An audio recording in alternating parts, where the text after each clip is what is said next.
দূর দূরান্ত থেকে পবিত্র জুমার নামাজ আদায় করার জন্যে আগত সম্মানিত মুসল্লিয়ান ইকরাম, মুরব্বী বাবারা, যুবক ভাইরা, প্রাণের মহাব্বতের শিক্ষিত সমাজ, গণ্যমান্য ব্যক্তিবর্গ, দূর দূরান্ত থেকে আগত আমার সম্মানিতা পর্দানিশীন মা ও বোনেরা, সকলের প্রতি সশ্রদ্ধ সালাম রাখছি। আসসালামু আলাইকুম ওয়া রাহমাতুল্লাহি ওয়া বারাকাতুহু। প্রথমেই আল্লাহ পাকের দরবারে শুকরিয়া জ্ঞাপন করছি। মহান আল্লাহ পাক রব্বুল আলামিন আমাদেরকে আজ জুমার দিন জুমার নামাজ আদায় করার জন্য মসজিদে আসার তৌফিক দান করেছেন। শুকরিয়া দান সবাই বলি আলহামদুলিল্লাহ। আরও শুকরিয়া জ্ঞাপন করি মহান আল্লাহ পাক রব্বুল আলামিন আমাদেরকে মসজিদে এসে কিছুক্ষণ আল্লাহর জিকিরের মাধ্যমে আমাদের জবানকে ভিজানোর এবং দুরূদ শরীফ পড়ার মাধ্যমে আমাদের ঈমানের গাছকে সজীব উজ্জীবিত করার একটা সুব্যবস্থা করে দিয়েছেন। শুকরিয়া দান আরেকবার কালিমাতুশ শুকর আদায় করে পড়ি আলহামদুলিল্লাহ। আমি আলোচনার শুরুতেই অত্যন্ত শ্রদ্ধার সাথে স্মরণ করছি যাদের আত্মত্যাগের বিনিময়ে আমাদের এই সোনার সবুজ সুজলা সুফলা সোনার বাংলা আমরা পেয়েছি, যাদের আত্মত্যাগের বিনিময়ে দীর্ঘ 9 মাস রক্তক্ষয়ী যুদ্ধের মাধ্যমে আমরা বাংলাদেশ নামে পৃথিবীর মানচিত্রে একটি নতুন দেশ আমরা পেয়েছি, যেই জায়গার মধ্যে একটা সার্বভৌমত্ব আপন ঠিকানায় আমাদের নাম আমরা লিখতে পারছি যে আমরা বাংলাদেশি, আমরা বাংলাদেশি। তো যাদের আত্মত্যাগের বিনিময়ে আমরা আমাদের এই দেশ পেয়েছি, সেই দীর্ঘ 9 মাস রক্তক্ষয়ী যুদ্ধে লাখো শহীদের প্রাণ বিনিময়ে আমাদের এই দেশকে যারা উপহার দিয়েছেন, আমরা সেই বিনম্র শ্রদ্ধার সাথে সেই শহীদদেরকে স্মরণ করছি। আল্লাহ পাক রব্বুল আলামিন তাদেরকে জান্নাতবাসী করুক বলি আমিন। এবং অত্যন্ত দুঃখের সাথে স্মরণ করছি, আপনারা জানেন যে 6 ডিসেম্বর আমাদের মুসলিম ঐতিহ্য ভারতের মধ্যে বাবরি মসজিদ ভেঙে ফেলা হয়েছে এই 6 ডিসেম্বরে। তো অত্যন্ত দুঃখের সাথে স্মরণ করছি আজকে সেই মসজিদের জায়গায় একটা বিভিন্ন ইস্যু ধরে সুপরিকল্পিতভাবে ষড়যন্ত্রের মাধ্যমে মুসলমানদের ঐতিহ্য বাবরি মসজিদকে ভেঙে দিয়ে ওই জায়গার মধ্যে মন্দির প্রতিষ্ঠা করা হয়েছে। আমরা এটা তীব্র নিন্দাও জানাই। আমরা কোনো ভিন্ন ধর্মীদের প্রতি নই, বরঞ্চ যারা এই জায়গার মধ্যে ষড়যন্ত্র করেছে ষড়যন্ত্রকারীদের প্রতি, ঠিক কিনা বলেন? আমাদের এই মুসলিম ঐতিহ্য এটা বড় আমাদের হৃদয়ের মধ্যে মনে হলেই রক্তক্ষরণ হয়। আল্লাহ পাক আবার মুসলিমদেরকে সেই বিজয় সেই ঐতিহ্য আবার ফিরিয়ে দেবেন বলি আমিন। সম্মানিত উপস্থিতি, পবিত্র কালামে মাজিদের মধ্যে আসছে 16 ডিসেম্বর বিজয় দিবস। এই বিজয় দিবস সম্পর্কে কোরআনের মধ্যে কি বলা আছে আমরা গতানুগতিক আলোচনা করছি। আজকে আমাদের ইচ্ছা ছিল আমরা আজকে আলোচনা করব what is the similarity between science and the holy Quran. কোরআন এবং বিজ্ঞানের মধ্যে সিমিলারিটি কি, সামঞ্জস্যতা কি, এটা নিয়ে আমরা আজকে আলোচনা করার চেষ্টা করব। এর মধ্যে আমরা ইনশাআল্লাহ বিজয় দিবস নিয়ে বিভিন্ন আলোচনা আপনাদের সামনে তুলে ধরব।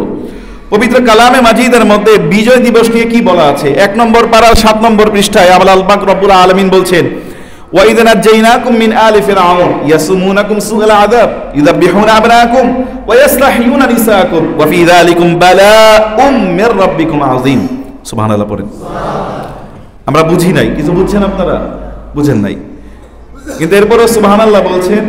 এই সুবহানাল্লাহ বলার কারণে আল্লাহ পাক আপনাদের প্রত্যেকের আমলনামার মধ্যে আসমান থেকে জমিন পর্যন্ত যেই খালি জায়গা আছে খালি জায়গাটা নেক দিয়ে ভরপুর করে দিয়েছে।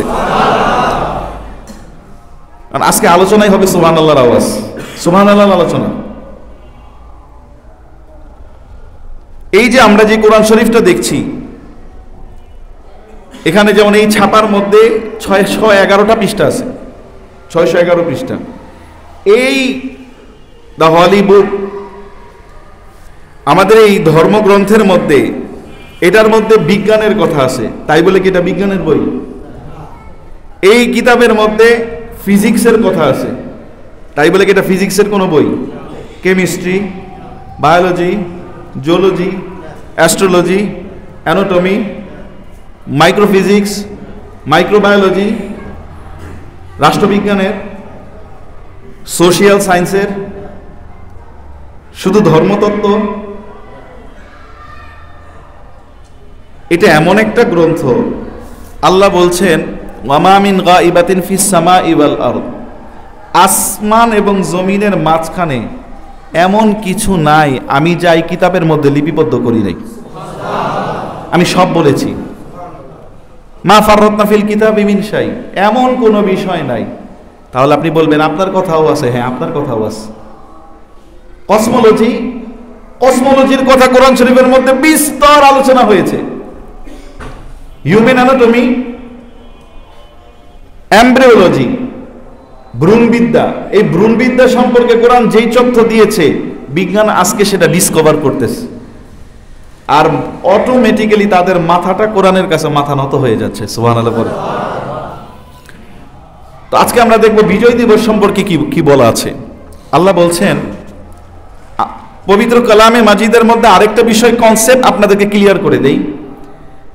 পবিত্র কোরআন শরীফের মধ্যে এমন একটা জাতি সম্পর্কে বারবার বলা হয়েছে, এত বেশি বলা হয়েছে, এই জাতি ছাড়া অন্য জাতি সম্পর্কে এত বেশি বলা হয় নাই। সেটা কি? বনি ইসরাইল জাতি। কোন জাতি? বনি ইসরাইল জাতি। এই বনি ইসরাইল জাতি সম্পর্কে এত বেশি বলা হয়েছে। বনি শব্দের অর্থ হচ্ছে সন্তান। ইসরাইল হচ্ছে হযরত ইয়াকুব আলাইহিস সালামের নাম। কার নাম? ইয়াকুব আলাইহিস সালামের নাম। ইউসুফ আলাইহিস সালামের আব্বা। তো ইয়াকুব আলাইহিস সালাতু ওয়াস সালামের বংশধারায় যেই বিস্তৃত যে জাতি তৈরি হয়েছে, সেটাকেই আল্লাহ কোরআনের ভাষায় বলেছে বনি ইসরাইল। তো এই বনি ইসরাইল সম্প্রদায়কে আল্লাহ বলতেছেন ওয়াইদ নাজ্জাইনাকুম, হাবিব আপনি স্মরণ করুন ওই যে ওই সময়ের কথা। আল্লাহ বলতেছেন নবীজিকে আপনি স্মরণ করেন ওই যে ওই সময়ের কথা। কখন? নাজ্জাইনাকুম, যে এই বনি ইসরাইল জাতিদেরকে আমি বলছি, এই বনি ইসরাইল জাতিরা তোমাদের কি মনে নাই? তোমাদের কি মনে নাই? তোমরা স্মরণ করো ওই যে ওই সময়ের কথা যখন আমি তোমাদেরকে আলে ফেরাউন, ফেরাউনের বংশধরদের থেকে, ফেরাউনের ফলোয়ার থেকে, ফেরাউন থেকে আমি তোমাদেরকে রেহাই দিয়েছিলাম। সুবহানাল্লাহ বলেন। যেমন আল্লাহ এই বাংলাদেশের মানুষদেরকে অত্যাচারী থেকে এবং অত্যাচারীর অত্যাচার থেকে, জুলুমবাজ থেকে আল্লাহ বাংলাদেশকে ওই সময় হেফাজত করেছে, ঠিক কিনা? যেটা শিকার আপনারা জানেন যে, এবং আপনারা দেখেছেন সোশ্যাল মিডিয়ার মধ্যে গত বছর এবং গত বছরের আগের বছর পাকিস্তানের যিনি সাবেক প্রেসিডেন্ট ছিলেন Imran Khan, the world famous cricketer Imran Khan, তিনি তার এক বক্তব্যে বলেছেন যে আমি বাংলাদেশকে নিয়ে এখন গর্ব করি, যেই বাংলাদেশের সাথে আমরা অত্যন্ত অন্যায় আচরণ করেছিলাম, আজকে সেই বাংলাদেশ সমৃদ্ধ জাতিতে পরিণত হয়ে গেছে। বলেন সুবহানাল্লাহ এবং বলেন আলহামদুলিল্লাহ। এই যে তারা যে কথাটা বললো, সে যেই কথাটা বললো, তারা এখন মানে রিয়েলাইজ করছে যে বাংলাদেশের সাথে যে আচরণটা করা হয়েছে এটা আমাদের করা ঠিক হয় নাই, এবং সে আচরণগুলি আমরা করি নাই। আমাদের মধ্যে থাকাই একটা জাতি, আমাদের মধ্যে থাকাই একটা গোষ্ঠী, একটা দল, তারা বাংলাদেশের সাথে এই আচরণটা করেছে এবং তারা সেটা মেনে নিচ্ছে। তো আমরা যে কথা বলতে চাচ্ছিলাম, আল্লাহ বলতেছেন আমি আলে ফেরাউনের কাছ থেকে বনি ইসরাইলদেরকে আমি হেফাজত করেছি, বনি ইসরাইলদেরকে আমি বাঁচিয়ে দিয়েছি। কি কারণে? তারা বনি ইসরাইলদেরকে মারতে চেয়েছে এবং তাদেরকে ধরে ধরে জবাই করেছে। তোমাদের সন্তানদেরকে তোমাদেরকে ধরে ধরে তারা জবাই করত, নারীদেরকে বের করে দিত। এবং আল্লাহ বলতেছে আমি এটার কনসেপ্টটা তুলে ধরে আল্লাহ বলতেছে আমি যে তোমাদেরকে বাঁচাই দিয়েছি। কেমন ভাবে বাঁচাইছি? দুইটা সমুদ্র, একটা সমুদ্রের মধ্যে তোমরা পার হবে, রাস্তা নাই, ওই বিনা রাস্তার জায়গার মধ্যে আমি আল্লাহ তোমাদের জন্য রাস্তা তৈরি করে দিছি। সুবহানাল্লাহ। এমন ভাবে রাস্তা তৈরি করেছি দুই দিক থেকে পানি উঠে গেছে। ওয়াইদ ফাররাকনা বিকুমুল বাহর, তোমাদের জন্য আমি সমুদ্রকে দুই ভাগ করে দিয়েছি। ওয়া আগরাকনা আলা ফিরাউন, এবং আমি ওই জায়গার মধ্যে ফেরাউন এবং তার সঙ্গী সাথী চালাপেলা সবাইকে ওই জায়গার মধ্যে আমি ডুবাইয়া মারছি। আল্লাহ বলেন এই যে রাস্তাটা যেটা হয়েছে, রাস্তা একটা হয় নাই, রাস্তা হয়েছে 12টা। কয়টা? 12টা রাস্তা হয়েছে। মুসা আলাইহিস সালামের কওম ছিল 12টা গোত্র ছিল। কয়টা? 12টা। 9 নম্বর পারার 10 নম্বর পৃষ্ঠায় বলা আছে ইসনা আশার নাকিবা, তারা 12টা গোত্রে বিভক্ত ছিল। এই 12 গোত্রের জন্য এক গোত্র আরেক গোত্রের রাস্তা দিয়ে যাবে না, আল্লাহ এই জন্য 12 গোত্রের জন্য 12টা রাস্তা তৈরি করছে। পানি দেখবে, পানি অনেক পর্যন্ত উঠে গেছে উপরে সমুদ্রের মাঝখানে। আল্লাহ মাঝখানে মাঝখানে জ্বালানাও ফিট করছে। আমরা যে যাচ্ছি, আরেক গ্রুপ যাচ্ছে, আসলে কি আমরা যাচ্ছি না এরা যাচ্ছে, না এরা আগায় গেল না আমরা আগায় গেল, তাদের মন্তরে শান্তির জন্য আল্লাহ মাঝখানে জানালাও বানাই দিছিল। সুবহানাল্লাহ। এই যে তারা যে পার হলো, আল্লাহ বলতেছে তোমরা মনে করো, স্মরণ করো, ওই যে আমি আল্লাহ তোমাদেরকে ফেরাউনের কাছ থেকে বাঁচিয়ে তোমাদেরকে বিজয় দান করলাম। আর এই বিজয়টাকে তারা কেন্দ্র করে তারা ওই দিন কি করত, ওই দিনটাকে তারা অত্যন্ত স্মরণীয়তার সাথে তারা পালন করত, এবং ওই দিনে তারা রোজা রাখত, ওই দিন তারা নতুন জামা কাপড় পরিধান করত, ওই দিনটাকে তারা আনন্দ উদযাপন করত, কারণ আল্লাহ তাদেরকে বিজয় দান করেছে, এটাই তাদের বিজয় দিবস। বলেন সুবহানাল্লাহ। তাহলে বিজয় দিবসের কথা কোরআনে, বিজয় দিবসের কথা কোরআনে। এখন এই বিজয় দিবস যখন আল্লাহ বিজয় দান করলো, বিজয় দান করার পরে আল্লাহ এই বনি ইসরাইল জাতিকে বললেন, হে বনি ইসরাইল জাতি, এই বিজয়টাকে ধরে রাখার জন্য আমি আল্লাহ তোমাদেরকে কিছু রুলস দিয়ে দিলাম, এগুলোর মধ্যে যদি তোমরা থাকো, এই কনসেপ্টের মধ্যে যদি তোমাদের জীবনটাকে চালাও, তাহলে অবশ্যই অবশ্যই তোমাদের এই বিজয় তোমরা ধরে রাখতে পারবে। কারণ স্বাধীনতা অর্জন করা সহজ, কিন্তু স্বাধীনতা রক্ষা করা, আমরা বর্তমানে যে পরিস্থিতি বা আমাদের এই আগে যে পরিস্থিতি গিয়েছে, আমরা স্বাধীনতা অর্জন করেছি, কিন্তু আমরা নিজেরা স্বাধীন হইতে পারি, আমরা স্বাধীন হইতে পারি। যদি আমরা স্বাধীন হইতে পারতাম, যদি আমরা স্বাধীন হইতে পারতাম, আমাদের সবচাইতে বড় বিষয় হচ্ছে আপনি ভালো করতেছেন এইটা বলার আগে আপনাকে ওই সুযোগ দিতে হবে, আমি যে খারাপ করতেছি এটা আপনি বলতে পারেন। এবং আমরা যদি স্বাধীন হতে পারতাম, তাহলে আজকে পণ্য দ্রব্যের দাম যে আকাশচুম্বী, আমরা যারা আছি মধ্যবর্তী নিম্নবর্তী ব্যবসায়ীদের মধ্যে যে সিন্ডিকেট, এটা কি থাকতো? বলেন থাকতো? আল্লাহ পাক রব্বুল আলামিন বলেন, তোমাদের এই বিজয়টাকে যদি তোমরা ধরে রাখতে চাও, আমি তোমাদের কাছ থেকে ওয়াদা নিয়েছি। বনি ইসরাইল আল্লাহর কাছে ওয়াদা করলো, আল্লাহ এই বিজয় তুমি দিয়েছো, এই বিজয়ের মধ্যে আমাদের করণীয় কি, আমরা কি করব? আল্লাহ পরবর্তী একটা রুলস তাদেরকে দিয়ে দিলেন, ওয়াইদ আখাযনা মিসাক বনি ইসরাইল, আমি বনি ইসরাইলের কাছ থেকে অঙ্গীকার নিলাম, ইয়া বনি ইসরাইল, হে বনি ইসরাইল জাতি, লা তা'বুদুনা ইল্লাল্লাহ, তোমরা আল্লাহ ছাড়া অন্য কারো ইবাদত করিও। এরপরে কি বলছে, ওয়াবিল ওয়ালিদাইনি ইহসানা, 2 নম্বর কনসেপ্ট আল্লাহ জানিয়ে দিলেন, তোমরা তোমাদের বাবা মায়ের সাথে সৎ আচরণ করিও, বাবা মায়ের সাথে ভালো ব্যবহার করিও।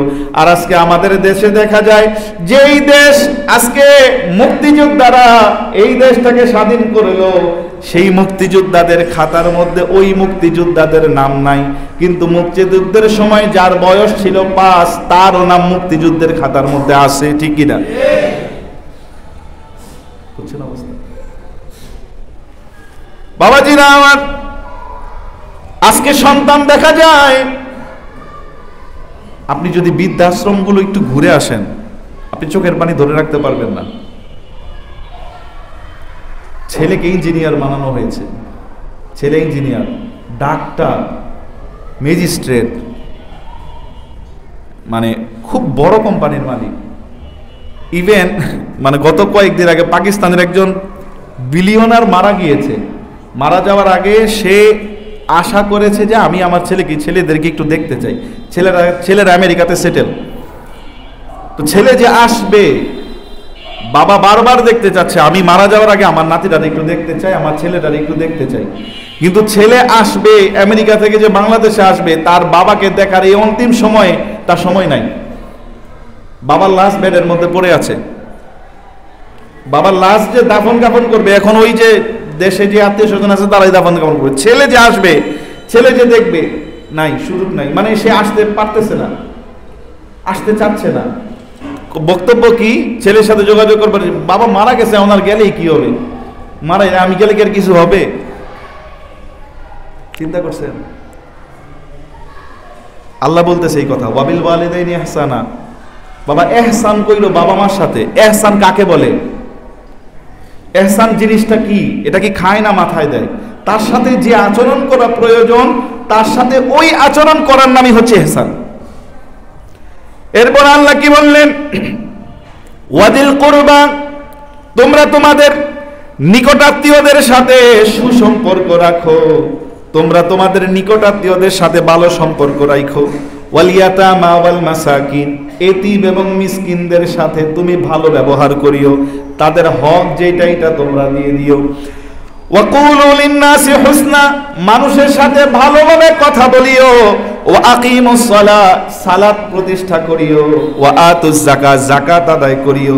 সুম্মা তাওয়াল্লাইতুম ইল্লা কলিলাম মিনকুম ওয়া আনতুম মুরিদুন, অতঃপর আল্লাহ বললেন তোমরা সবাই, কিছু সংখ্যক লোক ছাড়া সবাই এই কাজ থেকে মুখ ফিরায় নিয়েছো, কেউ ভালোভাবে এই কাজটা করো। আল্লাহ বলতেছে এই জন্য তোমাদের স্বাধীনতা ও বিজয় দিবস কি, যে বিজয় তোমরা অর্জন করেছিলে ওই বিজয়ও কি শেষ। তাহলে বিজয় অর্জন করার পরে বিজয় ধরে রাখাটা হচ্ছে আমাদের দায়িত্ব। এখন এই বিজয়টা শুধু আমাদের দেশ কেন্দ্রিক না, আমাদের নিজেদের মধ্যে বিজয় আছে, আমাদের আত্মকেন্দ্রিক, আমাদের নিজেদের ভিতরে আমরা যে মানুষ, আপনি যে মানুষ, আপনার মধ্যে বিজয় সফলতা অর্জন হবে তখন যখন আপনি স্বাধীন হবেন। কি থেকে স্বাধীন হবেন?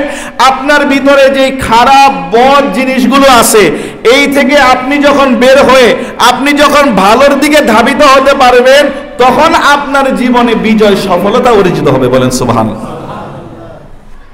এখন বিজয়ের মধ্যে, বিজয়ের কথা বলতে গিয়ে একটা কথা বলতে হয়। দেখেন আমরা মুসলমান, তাই না? আমরা মুসলমান, আমরা ধর্মগ্রন্থ চর্চা করি, আমরা ধর্মগ্রন্থ পড়ি, আমরা কিতাব নিয়ে কোরআন শরীফ পড়ি, কোরআন শরীফ খতম দেই, আমরা সব কিছু করি। আচ্ছা, এই কোরআন শরীফের মধ্যে মানে বর্তমান পরিস্থিতি এবং আমাদের এই সব দিকে বিবেচনা করে দুনিয়া যেইভাবে অগ্রসর হচ্ছে, মানুষজন যেইভাবে নিজেকে নিজে ইউটিলাইজ করছে, মানুষ নিজেকে নিজে সংবেদনশীলতার মধ্যে মানুষ নিজেকে ফুটিয়ে তোলার চেষ্টা করছে, এই জায়গার মধ্যে বিজ্ঞান আমরা দেখতেছি নতুন নতুন আবিষ্কার করতেছে। আপনারা জানেন গত কিছুদিন আগে বিজ্ঞান একটা থিওরি দিয়েছে যে সূর্যের রেশিও পরিবর্তন হচ্ছে এবং রেশিও পরিবর্তনের কারণে যেটা যতটুকু সময়ে পরিবর্তন হওয়ার কথা ছিল ওই সময়ে পরিবর্তন না হয়ে দেখা যাচ্ছে যে এটা প্রায় 7 লক্ষ বছর ওভার হয়ে গেছে। যে কোনো সময় সূর্যের দিক পরিবর্তন হতে পারে। আমরা যেটাকে পূর্ব বলছি উত্তর বলছি, মানে উত্তর আর দক্ষিণ বলছি, এটার অবস্থা পরিবর্তন হয়ে যেতে পারে।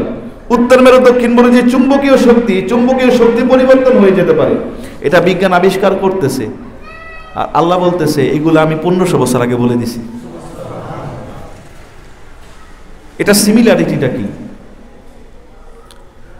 এর আগে আমাদেরকে একটা কনসেপ্ট, আপনারা এটা একটা খেয়াল, মানে এটা একদম মনের মধ্যে রেখে দেন। সেটা কি? বিজ্ঞান যা আবিষ্কার করে, বিজ্ঞান যা বলে, বিজ্ঞানের যত থিওরি আছে, বিজ্ঞানের সবচাইতে বড় ফাইনাল থিওরি হলো বিজ্ঞান যা কিছু বলে এটা ফাইনাল না। পৃথিবী, আপনারা জানেন যে আগে বলা হয়েছে ডাল্টনের মতবাদ, বোরের মতবাদ, পরমাণু নিয়ে তাদের যে মতবাদগুলো ছিল, প্রথমে ডাল্টন যে মতবাদ আবিষ্কার করেছে শুধু পরমাণু, অণু পরমাণু, এরপরে বোর আবিষ্কার করে, এবং ডাল্টনের আরেকটা মতবাদ হচ্ছে কেন্দ্রের মধ্যে চলে আসে এবং এই কেন্দ্রের মধ্যে এসে তারা সবাই মিলিত হয়ে ওই জায়গার মধ্যে ব্লাস্ট হয়ে যায়, একসময় অণু পরমাণু থাকবে না। এরপরে বোর এটা আবিষ্কার করলো যে, যারা সায়েন্সের স্টুডেন্ট আছে আপনারা জানেন, বোর আবিষ্কার করলো যে না, তাদের প্রত্যেকের কক্ষপথ আছে। যেমন কার্বনের হচ্ছে 4, পারমাণবিক সংখ্যা হচ্ছে 4, এই চারের মধ্যে 4টা জায়গা থেকে ইলেকট্রন, প্রোটন, নিউট্রন, এই জায়গার মধ্যে যখন নতুন সময়ে আবিষ্কার করতেছে ইলেকট্রন, প্রোটন, নিউট্রনের ভিতরেও, নিউট্রনের মধ্যেও আরেকটা আছে অ্যাটম, যেটাকে আমরা বর্তমানে যে পারমাণবিক বোমা, অ্যাটম বোমা বলি। এই বিকৃত হওয়ার কারণে, মানে বিক্রিয়া হওয়ার কারণে পারমাণবিক বোমার এত পরিমাণ তেজস্ক্রিয়তা হয়, নির্গত হয়, যার কারণে পুরো একটা অঞ্চল ধ্বংস হয়ে যায়। এবং এটার প্রভাব, এই তেজস্ক্রিয়তার প্রভাব এত বেশি হয়, এত বেশি হওয়ার কারণে আপনারা জানেন যে এই জাপানের হিরোশিমা নাগাসাকির মধ্যে দ্বিতীয় বিশ্বযুদ্ধে ওই জায়গায় পারমাণবিক বোমা ফেলা হয়েছে, কিন্তু আজকে পর্যন্ত ওই জায়গার মানুষ যখন জন্ম নেয় তখন বিকলাঙ্গ হয়ে জন্ম নেয়। ওই জায়গার মানুষ কিন্তু এখনো ভালোভাবে জন্ম নেয় না। এখনো সেটার প্রভাব পড়তেছে। কিন্তু আল্লাহ বলতেছে আমি কোরআনের এই তোমরা বিজ্ঞান যা আবিষ্কার করবে আমি এর প্রত্যেকটা বিষয় কোরআনের মধ্যে সব বলে দিয়েছি। সুবহানাল্লাহ। বিজ্ঞানের প্রথম থিওরি আপনারা জানেন, কসমোলজির মধ্যে অন্যতম একটা বিষয় হচ্ছে big bang. Big bang theory সম্পর্কে আপনাদের জানা আছে কার? এই যে উনি, আর কেউ আছে মানে বিগ ব্যাং থিওরি সম্পর্কে সাধারণ ধারণা? স্টিফেন হকিং, সে কিন্তু মুসলমান না, সে মুসলমান না, একজন ভিন্ন ধর্মী বা ধর্মে বিশ্বাসী না। তার নতুন আবিষ্কার তাকে বর্তমান সময়ে বিজ্ঞানের একটা মানে বিজ্ঞানীদের বিশাল উচ্চ পর্যায়ে তাকে রাখা হয়েছে। সে বিগ ব্যাং থিওরি আবিষ্কার করেছে এবং সে আরেকটা জিনিস বিজ্ঞান আরেকটা জিনিস আবিষ্কার করতেছে যে মানুষের চোখের মধ্যে যেই সিস্টেম, চোখের যেই ধারা, আমরা যে চোখের কালো অংশটা দেখি, এই জায়গার মধ্যে যেইভাবে আল্লাহ ছড়ায় ছিটায় রাখছে, যেমন মনে হচ্ছে মহাকাশ বিজ্ঞানটা আল্লাহ মানুষের চোখের মধ্যে দিয়ে দিছে। সুবহানাল্লাহ, জোরে বলেন। বিগ ব্যাং থিওরিটা হচ্ছে এমন যে এই মহাবিশ্ব সব ছিল একটা বিন্দুর মতো, আল্লাহ ওই জায়গার মধ্যে মহাবিস্ফোরণ করলেন, মহাবিস্ফোরণ হওয়ার কারণে সব কিছু ছড়ায় ছিটায় গেল এবং বিভিন্ন গ্রহ নক্ষত্র এগুলো তৈরি হলো। স্টিফেন হকিং এটা আবিষ্কার করেছে মাত্র কয়েক বছর আগে। আল্লাহ বলতেছে আমি এটা 1400 বছর আগে এটা কোরআনে বলে দিয়েছি। আরো জোরে বলেন সুবহানাল্লাহ। আল্লাহ পাক রব্বুল আলামিন বলেন, আল্লাহ পাক রব্বুল আলামিন পবিত্র কালামে মাজিদের মধ্যে বলেন, আওয়ালাম ইয়ারাল্লাযীনা কাফারু আন্নাস সামাওয়াতি ওয়াল আরদ। মানুষ এরা কি লক্ষ্য করে না, এরা কি দেখে না? কেন দেখে না? যারা আমি আল্লাহকে অবিশ্বাস করে, আমি আল্লাহর সাথে অস্বীকার করে, আমি আল্লাহর হুকুমগুলোকে তারা বিকৃত করতে চায়, এই অস্বীকারকারীরা, মিথ্যাবাদীরা কি দেখে না? আন্নাস সামাওয়াতি ওয়াল আরদ, নিশ্চয় আসমান এবং জমিন সমূহ যা রয়েছে, কানাতা রাতকা, এটা ছিল একটা বিন্দু, ফাফাতাকনাহুমা, অতঃপর আমি এই জায়গার মধ্যে মহাবিস্ফোরণ করেছি, ওয়াজআলনা মিনাল মাই কুল্লা শাইইন হাই, এবং প্রত্যেকটা জিনিসকে আমি আল্লাহ সৃষ্টি করেছি পানি থেকে। সুবহানাল্লাহ। বিজ্ঞান সেটা আবিষ্কার করেছে যে প্রত্যেকটা সৃষ্টি পানি থেকে হয়। এককোষী প্রাণী অ্যামিবা, এটাও পানি থেকে। পানি যেই জায়গায় আছে ওই জায়গায় প্রাণ আছে, পানি নাই প্রাণ। আবার এই পানি যেই জায়গায় প্রাণের সঞ্চার হয় পানি থেকে, ওই জায়গায় আবার প্রাণ যায়ও পানি দিয়ে। পানি যদি বেশি হয়ে যায়, বন্যার মধ্যে পানি বেশি হয়ে গেছে, আপনি পানির ভিতরে বেশিক্ষণ ডুবে থাকতে পারবেন নাই, পানির মধ্যেই জীবন শেষ। আল্লাহ পাক রব্বুল আলামিন বলেন আমি যেই বিষয়গুলো বিজ্ঞান আবিষ্কার করবে, বিজ্ঞান এগুলো ডিসকভার করেছে, উদ্ভাবন করেছে, আমি আল্লাহ এই বিষয়গুলোকে 1400 বছর আগে কোরআনের মধ্যে প্রত্যেকটা বিষয় লিপিবদ্ধ করে দিয়েছি। শুধু তাই নয়, সেটা কিভাবে তৈরি হলো? বিজ্ঞান বলছে একটা মহাবিস্ফোরণ, আল্লাহ বলতেছে এটা বিস্ফোরণ না, এটা হচ্ছে আমার বলা কুন। সূরা ইয়াসিনের শেষ আয়াতের আগের আয়াতে আল্লাহ বলছে ইন্নামা আমরুহু ইযা আরাদা শাইআন আইয়াকুলা লাহু কুন ফায়াকুন। আমি যখন কোনো কিছু করার ইচ্ছা করি তখন আমি তাকে বলি হও, আর সেটা সাথে সাথে হয়ে যায়। এই জায়গার মধ্যে বলল হও কুন, কুনের বিস্ফোরণ। আর কুনের বিস্ফোরণ যখন হয়েছে তখন আমার আল্লাহ ফাফাতাকনাহুমা, সারা সৃষ্টি জগৎকে ওই মহা বিস্ফোরণের মাধ্যমে আমার আল্লাহ সৃষ্টি করে দিয়েছে। বলেন সুবহান। শুধু তাই নয়, আরেকটা বিষয়, পবিত্র কোরআন শরীফের মধ্যে দ্বিতীয় যে সূরাটা, এই সূরাটার নাম যেন কি? এই সূরাটার নাম যেন কি? হ্যাঁ, আচ্ছা, রোনালদোর ছেলে মেয়ে কয়টা? ক্রিস্টিয়ানো রোনালদোর ছেলে মেয়ে কয়টা? কে বলতে পারবে? মেসি এখন কোন ক্লাবে খেলে? হ্যাঁ, ওই যে দেখছেন নাম বলে বলেছে। পবিত্র কোরআন শরীফের সবচাইতে বৃহত্তম সূরার নাম কি? হ্যাঁ, দেখেন আমাদের ধর্মগ্রন্থ আমরা এটা নিয়ে পড়িও না, দেখিও নাই কোনোদিন, বুঝতেও চাই না। এই কারণে আল্লাহ বলতেছে যে নিশ্চয়ই আমি এ কোরআন নাজিল করেছি যারা চিন্তাশীল তাদের জন্য। আপনি চিন্তা করবেন, আল্লাহ আপনার ব্রেন খুলে দেবে। আপনি চিন্তা করবেন, আল্লাহ ব্রেন খুলে দেবে। পবিত্র কালামে মাজিদের মধ্যে আল্লাহ পাক রব্বুল আলামিন বলতেছেন, দেখেন সূরা বাকারার মধ্যে, সূরা বাকারার সর্বপ্রথম আয়াতটা হচ্ছে আলিফ লাম মিম। এই আলিফ লাম মিমের মধ্যে আল্লাহ এমন একটা কোরআন শরীফের পিন কোড লুকায় রাখছে। আল্লাহ বলতেছে এই কোড আমি আর আমার বন্ধু ছাড়া আর কেউ জানে? আর কেউ জানে না। এটা একটা কোড, এটা একটা লক। এই লকটা খুলে কিভাবে? আল্লাহ বলতেছে আমি যখন খুলে দেই। সুবহানাল্লাহ পড়েন। এখন এই লক সৃষ্টি জগতের শুরু থেকে শেষ পর্যন্ত এই লকের চাবি কার কাছে? এই লকের চাবি আমার বন্ধুর কাছে। সুবহানাল্লাহ পড়েন। তো এই লক খোলার জন্য এখন আমি লক খুলতে পারতেছি না, কিন্তু এরপরে বুঝবো কিভাবে? আল্লাহ বলতেছে বুঝতে হইলে তোমাকে মুত্তাকিন হইতে হবে। মুত্তাকিন আল্লাহ কিভাবে হয়? আল্লাহ বলতেছে তো আমি আল্লাহ পাক রব্বুল আলামিনের তাকওয়া ভয় যখন তোমার অন্তরে থাকবে, তখন আমি আল্লাহ তোমাকে মুত্তাকিন বলে আমি আল্লাহ স্বীকৃতি দেব। এবং মুত্তাকি হওয়ার পরে আমার এই কোরআন তুমি যখন ধরবে, কোরআন যখন পড়বে, কোরআনের কাছে যখন যাবে, এই কোরআন তোমাকে রাস্তা দেখাই দিবে। সুবহানাল্লাহ। সূরা বাকারা, বাকারা শব্দের অর্থ হচ্ছে গাভী। বাকারা শব্দের অর্থ কি? গাভী। দেখেন এতক্ষণ বললাম, এর আগে দুইটা কথা বললাম বিজ্ঞানের থিওরি নিয়ে, যেমন পানি থেকে সৃষ্টি এবং কসমোলজি নিয়ে। কিন্তু বিজ্ঞানের এমন একটা থিওরি, এটা এখনো বিজ্ঞান আবিষ্কার করতে পারে। সূরা বাকারা, এই বাকারা শব্দটা কেন আসলো, এই সূরার নামটা কেন দিল? এই 1 নম্বর পারা 9 নম্বর পৃষ্ঠার মধ্যে আল্লাহ পাক রব্বুল আলামিন বলতেছেন যে একটা ঘটনা। বনি ইসরাইলের মধ্যে একজন ব্যক্তি, নাম তার আমেল। নাম কি? আমেল। এই ব্যক্তি অনেক সম্পদের অধিকারী। তো এই সম্পদ যখন তার কাছে ছিল, তার ছেলে নাই, একটা মেয়ে, তার এই সম্পদের ভাগীদার হবে তার ভাতিজা। তো তার ভাতিজা চিন্তা করলো আমার চাচা যদি মরে যায় তাহলে তো সম্পদটা আমি তাড়াতাড়ি পাবো, কিন্তু অ্যাকচুয়ালি সম্পদগুলো এই ভাতিজাই পাবে। কিন্তু এই ভাতিজাই সম্পদের লোভ করে চিন্তা করলো আমার চাচা যদি আগে দুনিয়ার থেকে জায়গা, তাহলে সম্পদ আমি আরো আগে পাবো, এবং তার মেয়েটাকে যদি বিয়ে করতে পারি তাহলে তো আর কোনো কথাই নাই। সে কি করছে? তার চাচাকে মেরে, ধরেন এই এলাকার মানুষ, এই এলাকায় মেরে বন্দরের ওই একটা এলাকার মধ্যে ফালায় রাখছে। তো মানুষজন তো সবাই যাবে এবং চিন্তা ভাবনা করবে যেহেতু ওই এলাকার সাথে আমাদের একটা শত্রুতা বা একটা ঝগড়া আছে, তাহলে মনে হয় এখানে গেছে পরে মনে হয় ঝগড়া কইরা মারছে। ওই একটা গোত্রের গেটের সামনে তার রাস্তা ফেলায় রাখছে। কি করবে? ঝগড়া শুরু হয়ে গেছে। ঝগড়া যখন শুরু হয়ে গেল, ঝগড়া শুরু হওয়ার পর তারা গেল হযরতে মুসা আলাইহিস সালামের কাছে।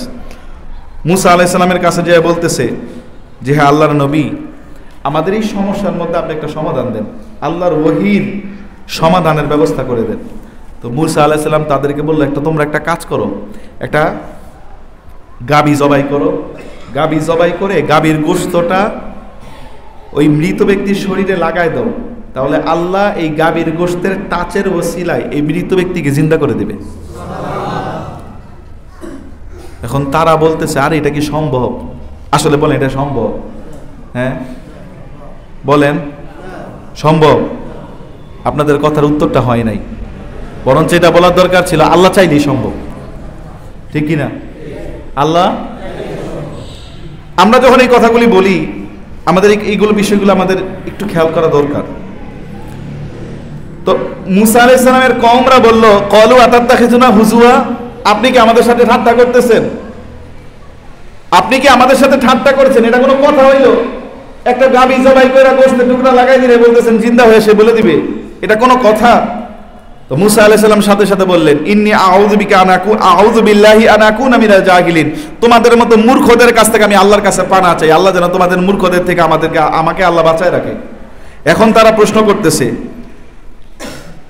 ক্বালু উদউ লানা রাব্বাকা ইউবাইয়িন লানা মা হি, তারা মুসা আলাইহিস সালামকে বলল আমরা যে গাভীটা জবাই করব এই গাভীর বিস্তারিত বর্ণনা আমাদেরকে বলেন, গাভীটা কেমন? তো আল্লাহ বলতেছে এই যে একটা অবান্তর প্রশ্ন, একটা গাভী জবাই করলেই কিন্তু এখন বলতেছে না গাভীটা কেমন হবে। তা আল্লাহ বলতেছে তুমি যখন প্রশ্ন করছো, তুমি যখন এটাকে পেঁচাইতে চাইছো, আমি আল্লাহ এটার আরো পেঁচ দিয়ে দিলাম। কিভাবে? আল্লাহ বলতেছে কল ইন্নাহু ইয়াকুলুন ইন্নাহা বাকরাতুল্লাহ ফারিদুন ওয়ালা বিকরি, গাভীটা হবে এমন, গাভীটা বেশি বয়সী হইতে পারতো না, কম বয়সীও হতে পারবে না, গাভীটা হবে মধ্যবয়সী। আবার গাভীটা হবে আমানুম বাইনা যালিক ফাফআলু মা তুমারুন, গাভীটা হবে এইরকম, এই গাভীটা দিয়ে কোনোদিন হাল চাষ করা হয় নাই, মাদি গরু, গাভীটা দিয়ে কোনোদিন হাল চাষ করা হয় নাই, গাভীটার অত্যন্ত শৌখিনতার সাথে লালন পালন করা হয়েছে। গাভীর কালার কি তারা প্রশ্ন করলো, আল্লাহ বলতেছে গাভীর কালার হবে হলদা বর্ণের। আচ্ছা, হলদা বর্ণের কোন গরু, ছাগল, গাভী, মহিষ আছে? সবাই বলেন আছে? আল্লাহ বলতেছে এটা কিন্তু মানে মাইটা রঙের যে হলুদ, এরকম গাঢ় হলুদ কালার হবে, এরকম একটা গাভী লাগবে।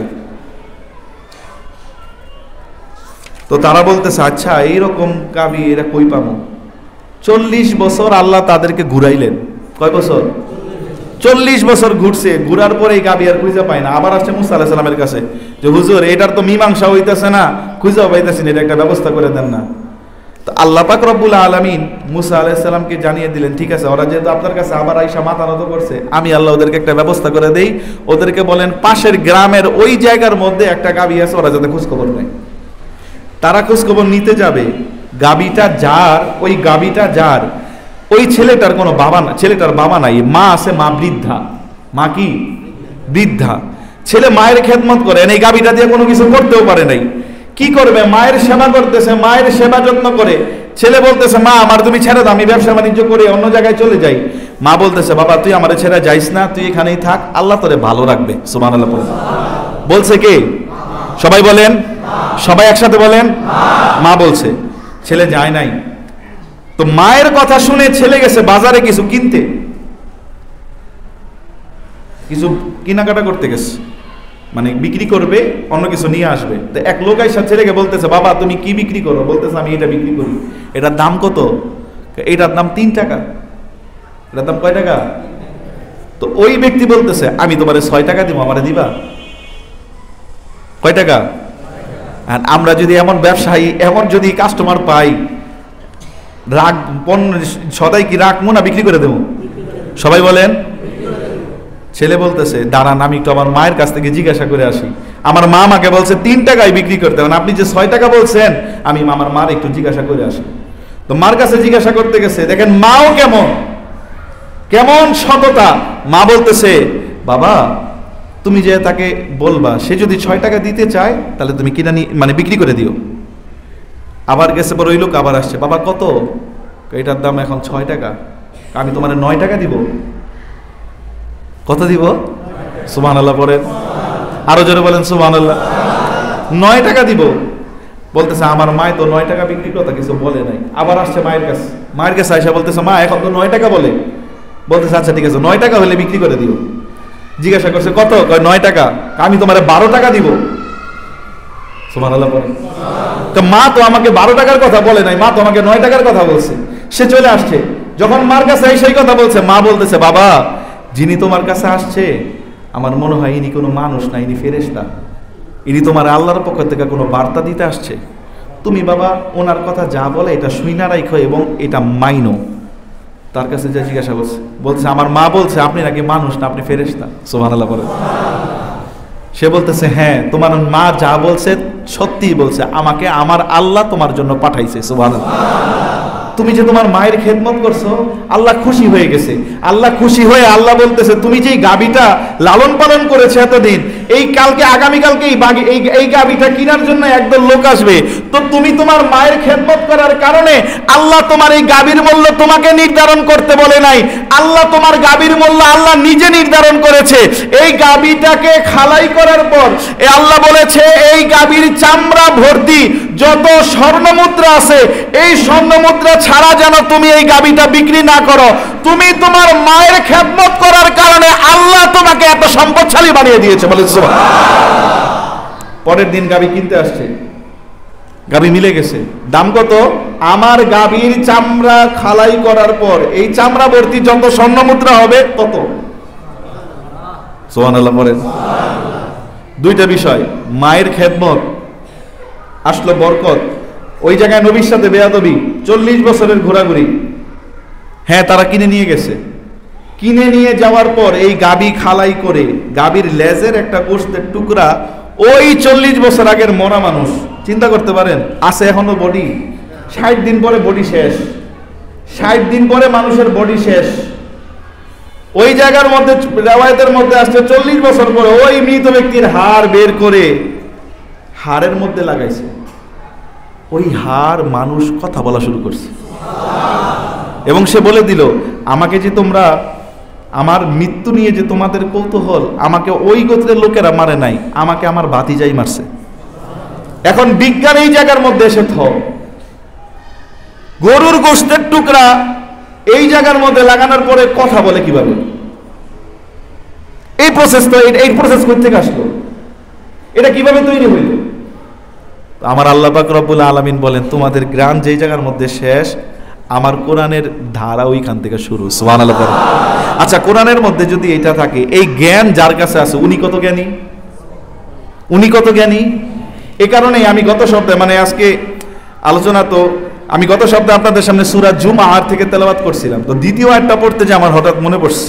এই জন্য আল্লাহ বলতেছে, তোমরা ছিলে মূর্খ। হুয়াল্লাযী বাআসা ফিল উম্মিয়িন, তোমাদের কাছে এমন একজন রাসূল প্রেরিত হয়েছে, তোমরা ছিলে মূর্খ জাতি, আর এই মূর্খদেরকে শিক্ষিত করার জন্য আমি আল্লাহ শিক্ষক হিসেবে আমার হাবিবকে পাঠিয়ে দিয়েছি। বলে তো এই কোরআন শরীফের মধ্যে যদি এই জ্ঞান থাকে, আর যিনি এই কোরআনের জ্ঞানী, যার উপরে কোরআন নাজিল হয়েছে, যিনি সাহেবে কোরআন, তার জ্ঞানের ধারা কেমন, তার জ্ঞানের মাত্রা কেমন, তার জ্ঞানের অবস্থা কেমন, এইটা বলতে গিয়ে আমার আল্লাহ বলেন, ও আল্লামাকা মা লাম তাকুন তাআলাম, হাবিব, সৃষ্টি জগতের মধ্যে যত অজানা বিষয় আছে, আপনি অজানা বিষয়গুলোকে একটা লিস্ট করেন, আমি আল্লাহ পাক রব্বুল আলামিন আপনার সকল অজানা বিষয়গুলোকে আমি আল্লাহ জানিয়ে দিয়েছি। বলেন সুবহানাল্লাহ। এই কারণে আমার নবী বলেন যে আমি দুনিয়াতে প্রেরিত হয়েছি ছাত্র হিসেবে না, কি হিসেবে? কি হিসেবে? আচ্ছা, কোন ইউনিভার্সিটিতে জানি লেখাপড়া করছে? কোন ইউনিভার্সিটিতে? উস্তাদের নাম যেন কি? ইউনিভার্সিটি আল্লাহর কাছে। উস্তাদ জোরে বলেন। আপনাদেরকে একটা বইয়ের কথা বলি, কিছুদিন আগে আপনাদেরকে একটা বইয়ের কথা বলছি, আজকে একটা বইয়ের কথা বলি, দ্য সুপারম্যান অফ ইসলাম। এই বইটা যদি আপনারা পারেন, এটা ইংরেজি ভার্সন আছে, উর্দু ভার্সন আছে, বাংলা এখনো বের হয় নাই। দ্য সুপারম্যান অফ ইসলাম, আপনারা যদি পারেন এই বইটা পড়ার চেষ্টা করবেন। ইসলামের সুপারম্যান কে? বিজ্ঞান যত থিওরি আবিষ্কার করতেছে, পৃথিবীর ব্যাসার্ধ, পৃথিবীর পরিমাপ, পৃথিবীর ওজন, লগারিদম, অ্যালজেব্রা, চিকিৎসা বিজ্ঞানের মধ্যে যা কিছু আবিষ্কার করছে সব কিছু আমার নবীর জ্ঞান থেকে। এবং এটার যে উস্তাদ, ইসলামী ইউনিভার্সিটির সবচেয়ে প্রথম ইউনিভার্সিটি কোন জায়গায়? হ্যাঁ, কে বলতে পারবে? ইসলামী ইউনিভার্সিটির, ইসলামী শিক্ষা কেন্দ্র সবচেয়ে প্রথম, সবচেয়ে পুরনো ইউনিভার্সিটি কোন জায়গায়? মদিনাতে। কোথায়? মদিনাতে। ইউনিভার্সিটি বানাইছে কে? ইউনিভার্সিটি বানাইছে আমার নবী পাকের আওলাদ সাইয়েদনা ইমাম হুসাইন আলাইহিস সালাতু ওয়াস সালামের নাতি হযরত ইমাম বাকের আলাইহিস সালাম, ইউনিভার্সিটির চ্যান্সেলর, উনি ইউনিভার্সিটির প্রতিষ্ঠাতা। আর ওই ইউনিভার্সিটির শিক্ষকতা করতেন হযরত ইমাম জাফর আস-সাদিক আলাইহিস সালাম। যে ইমাম জাফর আস-সাদিক, তার ছাত্রের নাম হচ্ছে ইমাম আজম ইমাম আবু হানিফা রাহমাতুল্লাহ আলাইহি। বলেন সুবহানাল্লাহ। আপনারা ইবনে সিনা নাম শুনেছেন? ইবনে সিনা ইমাম জাফর আস-সাদিকের ছাত্র। আল বিরুনির নাম শুনেছেন? অ্যালজেব্রা যিনি আবিষ্কার করেছেন, খাওয়ারিজিম, বীজগণিতের জনক, ওনার ছাত্র। সুবহানাল্লাহ পড়েন। আপনারা বইটা পড়বেন, দ্য সুপারম্যান অফ ইসলাম, যদি সম্ভব হয় আপনারা ইউটিউবের মধ্যে পিডিএফে পেয়ে যাবেন। তো আল্লাহ পাক রব্বুল আলামিন আমাদেরকে আমাদের ধর্মগ্রন্থ সম্পর্কে ভালোভাবে জানার তৌফিক দান করুক, বলেন আমিন। ওয়া আখিরু দাওয়ানা আলহামদুলিল্লাহি রাব্বিল আলামিন। ওয়াসসালামু আলাইকুম ওয়া রাহমাতুল্লাহি ওয়া বারাকাতুহু।